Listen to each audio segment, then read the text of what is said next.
So what's up guys, first time ko magluluto ng ampalaya na may itlog at first time ko rin mag-vlog ng pagluluto guys.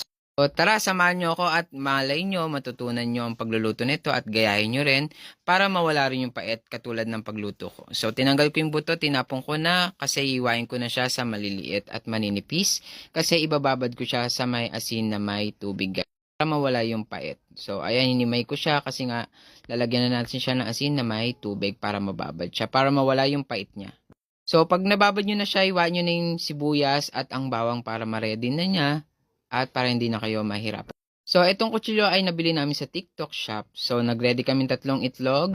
Buti pa yan ay 3 itlog, akin ay 2 lang. So, punta na tayo sa kusina. Pag meron kayong mga mantika na hindi naubos, ay gamitin nyo lang para hindi sayang. Igigisa natin ng bawang at sibuyas at sasama na natin ng ampalaya para ito ay lumambot at mas maluto na ng mabilisan. So, 3 itlog lalagay